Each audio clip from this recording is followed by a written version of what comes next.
Good evening, everybody. Welcome to the East Brandywine Township Board of Supervisors AM meeting for Thursday, November 7th. Just a reminder, a recording device will be used during this meeting. We're going to start the meeting with the Pledge of Allegiance. I pledge allegiance to the flag of the United States of America, to the republic for which it stands, one nation, under God, indivisible, with liberty and justice for all. Thank you. All right, public comment for agenda items is ready.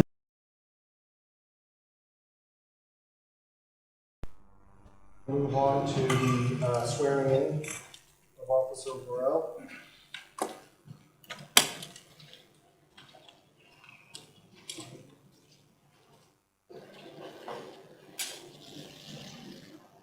Good morning. Very honored to introduce one of our new police officers, Stephen Burrell. Stephen, you want to come on up?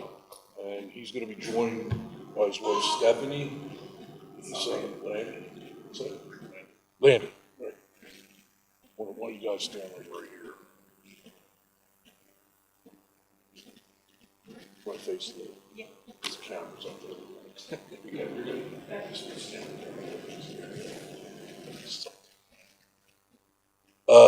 Stephen graduated from Academy Park High School in June of 2007. Stephen attended the Delaware County Community College Police Academy and graduated in December 2009. Upon graduating from the Police Academy, Stephen was employed for 2 years with the Boeing Department of Defense as a patrol lieutenant. He then became a police officer with the Philadelphia Housing Authority, where he served 2 years. Stephen transitioned over to the Philadelphia Police Department, where he served 6 years, and Stephen has spent the last year with the Collingdale Borough Police Department. And anyone who pays attention to the news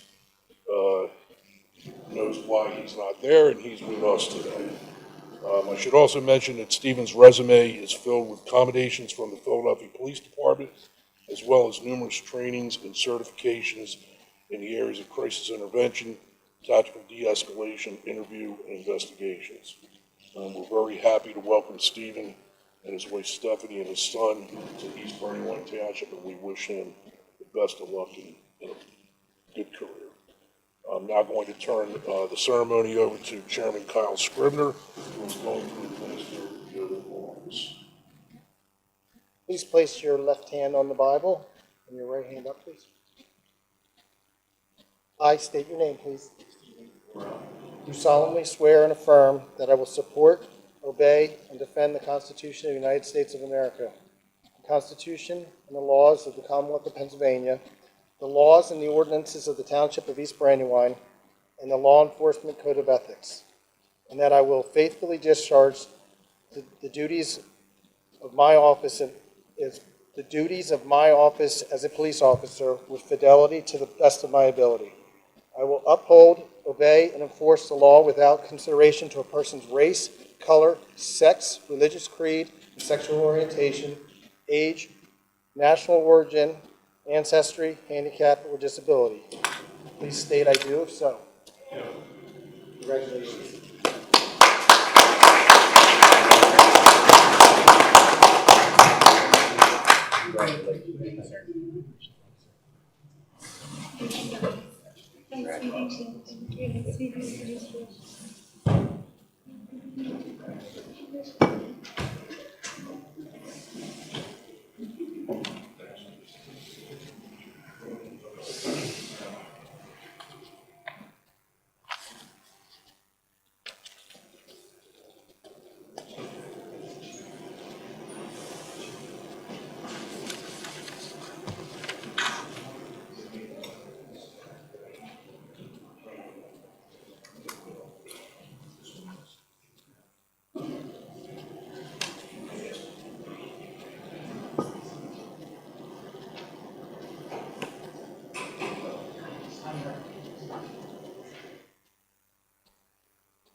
Okay, Do I have a approval of the meeting for October 17th, 2024 Board of Supervisors minutes? I reviewed the minutes, and I'll make a motion to approve the minutes of the October 17th Board of Supervisors meeting. I'll second. All in favor? Aye. Okay, the treasurer's report, authorization to pay bills. I've had an opportunity as you have. Yeah. Recommendation. I'll make a motion to authorize the payment of the bills. And I will second. All in favor? Aye. And now I'm going to turn it over to Luke Redden for some more business for the Police Association. Good morning, Mr. Chairman, members of the board. On your agenda this morning is a new contract with the East Brandywine Township Police Association. The current contract expires on December 31st of this year. Beginning early this year, we began a process to negotiate a revised contract, and I am very pleased to announce that an agreement has been reached, and the agreement is ready for your signatures this morning. I'd like to thank all the members of the association negotiating team, as well as the board's colleague, Carl Croft, for his leadership in throughout the negotiation process. At this time, I'd respectfully ask the board to execute the Police Association contract for a date beginning January 1st of next year. Do I have a motion? I'll make a motion to execute the Police Association contract for January. I will second. All in favor? Aye. Thank you, everybody. Thank you. All right, Luke, you might as well continue with the draft budget, please. Well, I have help with that this morning. I'm pleased to be joined by members of the Township's Budget Committee to make a brief presentation on a draft budget for your review this morning. By way of introduction, would mention that there is no action item this morning. This is a request for feedback from the board. The next action items for the board would be your second meeting in November, which is November 21st, at which time the board will be asked to advertise a budget for public comment. And the second official action by this board on the budget would be at your second meeting in December, wherein you would be asked to adopt the budget effective January 1st of next year.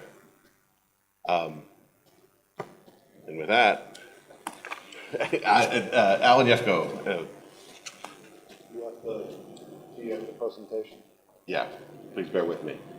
Got a few tweaks to make.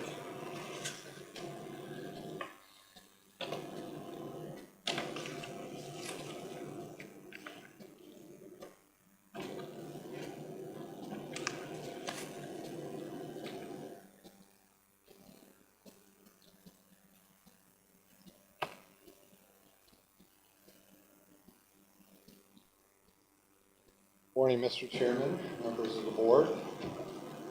My name is Alan Yefko, and with me today is Matt Anthony, the Vice Chair of the Budget Committee.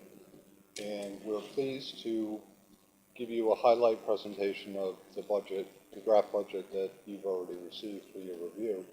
The first slide is really to thank everyone for their participation in this budget process. It's literally hundreds of hours of work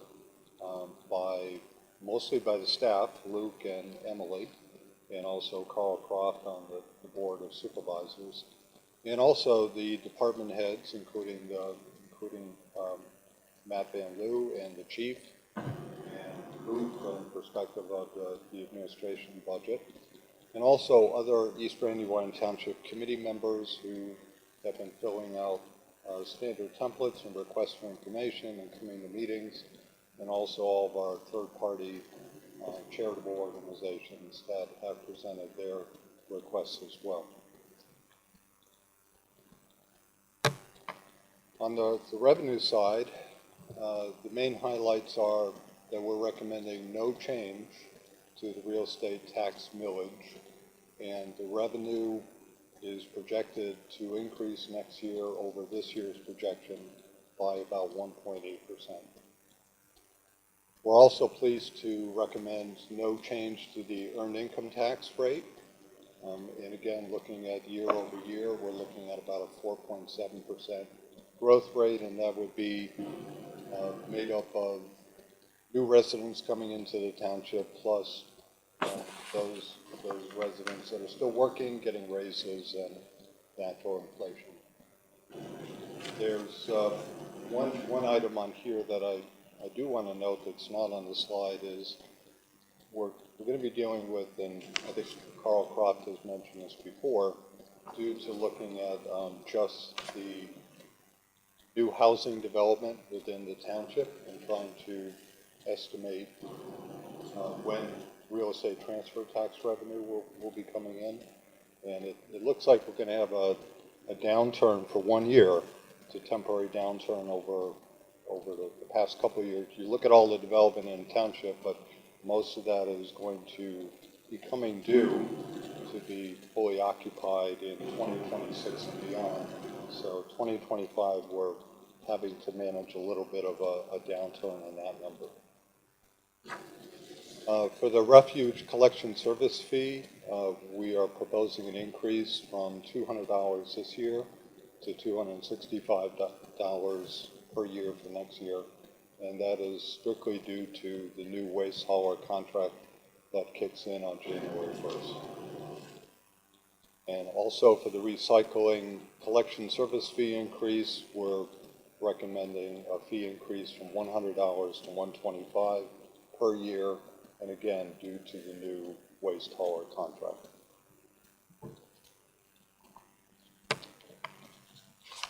Now on to the expense side.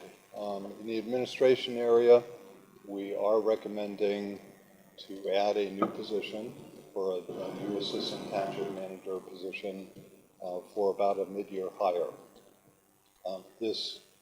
If you recall, we had this position in our township a number of years ago when Scott Pearsall was the township manager, and it has been, Luke has been trying to manage the former work of two people, doing it himself with the staff, and really we're recommending that the workload is really warrants being able to hire this new position. From a salary increase perspective, we're recommending a 3% cost of living increase for the administration staff. On the police side, we've got no change to the current staffing level, and all the costs that we have in the budget are reflective of the new union contract costs. On the public works side, we have no change to the current staffing level recommended, and also the same 3% cost of living increase for personnel. On to the capital expenditure side. But again, because of the little one-year blip in the revenue, we've had to be really extra careful on what capital expenditures to recommend for this upcoming year versus deferring to a later year. And so these are our recommendations. In the general fund area, we've got the old Horseshoe Pike culvert repair that's been discussed in prior meetings. And I think you're aware that that will have zero cost on the budget. That's totally 100% covered by grants now of FEMA and PEMA. For the Parks and Rec, we are recommending proceeding with the Parks Tot Lot, which is $30,000 in this upcoming year. In Bondsville Mill, we're recommending an expenditure of $23,335, and I have a later slide that'll detail that particular line item. Within the public works area, the number one item is really the HVAC boiler replacement for the building. I've been told it's quite old, and it's in jeopardy of potentially losing heat or whatever, so that raised it to the top of our list. We also have a software upgrade, and then the storm drain pipe lining project, $140,000 there. That is really a crystal ball number. It could be a very low number like it has been this year, or it could be a significantly higher number depending on findings as we do every year. For 2025, for the repaving, we're recommending the Tunbridge development repaving, but we've scaled that down somewhat. Instead of paving the entire development, we have an understanding from Matt that portions of that development were paved or repaired a number of years ago, and so we're asking that those particular streets be not repaved at this point in time, so it'll be selective within the development. And then we've got one zero-turn mower that also needs replacement at this point in time. On the police side, we've got the license plate reader, a replacement wear and tear on ballistic vests, and also this year we were able to really get away with not replacing any of the vehicles. So next year it's really going to be replacing 3 at that point in time, and this is the cost with all the fully equipped items in it.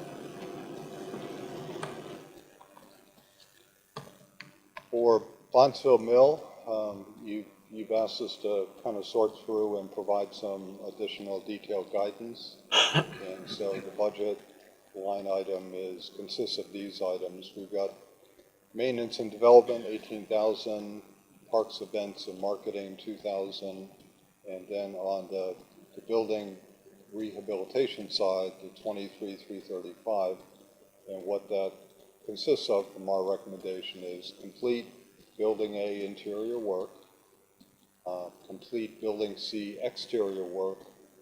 They had a request for gutters, and we're asking that not be done in this upcoming year. And we've also asked for contracting services to come in and evaluate Building B masonry wall stabilization. We've also noted that no work should be done on building a roof on Building B, and to not proceed with Building C interior work in any way, shape, or form. That ends our presentation. Any questions or feedback for us?